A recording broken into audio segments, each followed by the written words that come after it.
Hi everybody. Today I'm back again with a short story. The reason I'm introducing short stories is, in fact, it's not me who's going to narrate the short story. It's Adya who's going to narrate the short story. The reason of introducing short stories to the child is it actually allows this child to be more confident and experience public speaking, as well as the child develops a curiosity towards new vocabs. The moment the child notices new vocabs, automatically the child develops the curiosity to know the meaning of it. Then we come to the synonyms.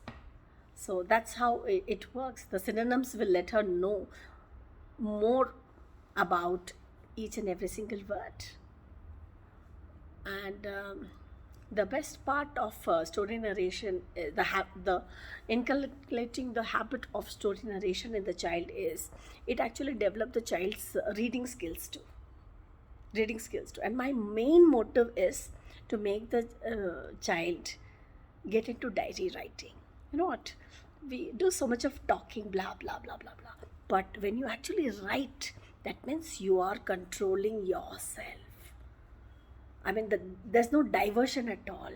So easily you don't get diverted. Huh? You feel that no, I have a job. When I start the job, I have to finish it. Huh?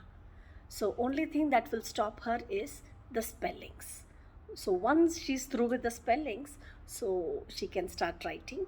And if once she finishes the story writing, she gets used to writing stories, then it would be very easy for her to do diary writing. So she'll get the flow of writing. Whatever she thinks, she can ink it up in the notebook in terms of text. So that's the main reason why I wanted to introduce story writing in the child, so that the child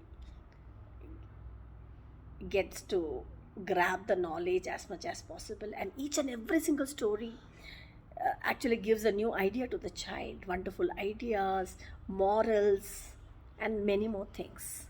So without further delay, over to my Adya. Hi Adya dear. Hi Kalpna ma'am. How are you doing dear? Fine. So today you're going to narrate a story, right? Yes. Are you excited? Yes, very excited. Wow. Okay, what's the name of the story, darling? Just enough. Just enough. Okay, fine. Yeah, you can get going, dear. We all are very much excited to know.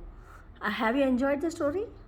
Yes. You've enjoyed reading the story, right? Yes. So even we too also want to. But you know what? Before you start the story, we can't enjoy it, right? Isn't it? We want to enjoy the way you narrate the story, as well as other children also will get motivated and they'll also learn, right? Isn't it? Okay, so just start the story, dear. Get going. Once there lived a poor tailor's son named Joseph.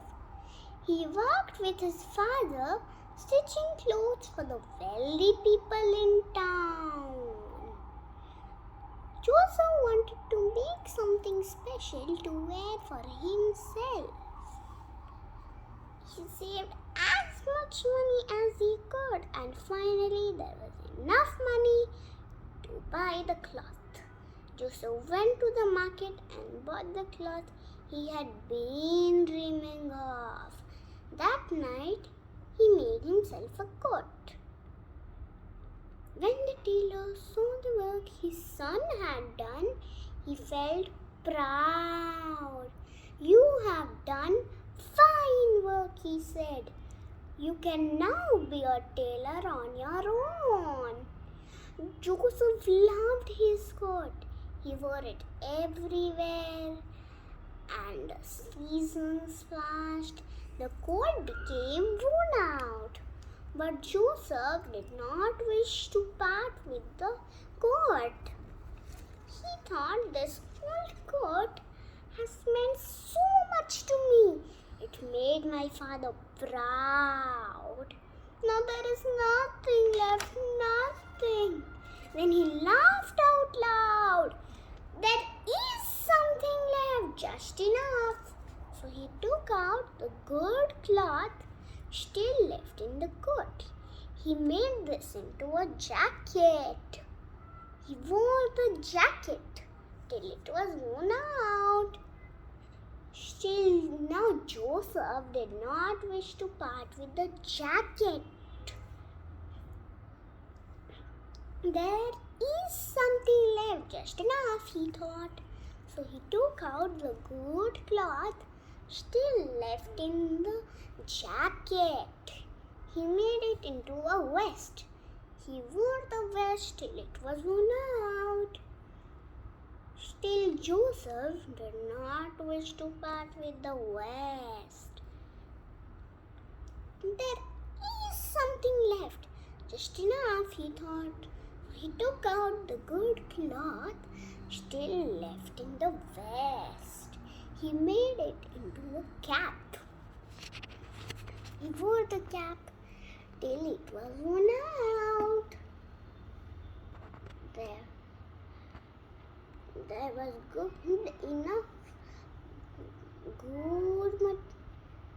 there was just enough good material left in the cap to make a bow tie. So Joseph took it out and made it into a bow tie. He wore the bow tie till it was worn out. One day the tie was lost. I feel that I have lost someone very near and dear, said Joseph sadly.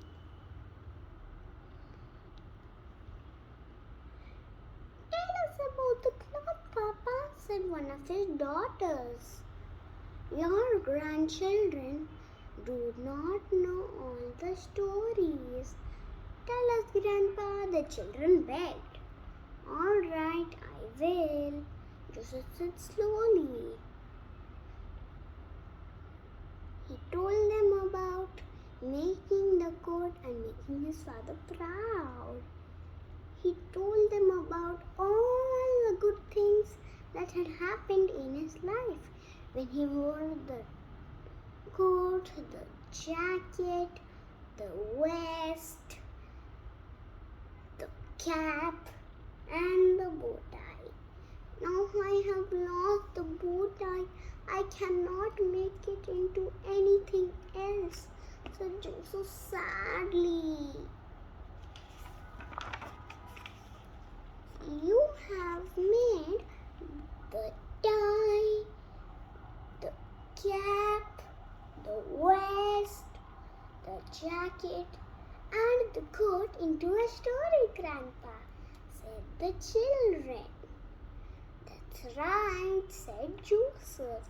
The story will never be lost if you help me keep it. I hope you enjoy the story well. Yes, dear, the story was really very nice, and the way you narrated, you actually got lost into the story. It was very nice. The way you narrated, it was very nice, dear. And did you see what was the moral of the story? So he didn't want to waste anything. Did you see? After making the coat, he thought, why should I waste the coat? Then he went to, he made a jacket. Yes. Then after the jacket he made a vest. Then after the vest he made a cap. Yep. Then after the cap he made a bow tie. Yes. So what did he actually do? He kept on trying. Didn't you see? He kept on trying, Yes. right? So when you keep on thinking, you keep on getting new ideas. Yes. That's the moral of the story, right? Yeah. Isn't it? We should keep on trying. We should keep on thinking till we get new ideas, right? Isn't it? Yes. And God helps only those who help themselves. Yes. You agree with that? Yes. Okay, so are you excited to read more stories and narrate? Yes. Okay, so story was really nice, dear. Have a great day. Bye-bye. Bye. Hope you also enjoyed. So we'll be back again with another new story. Till then, bye-bye.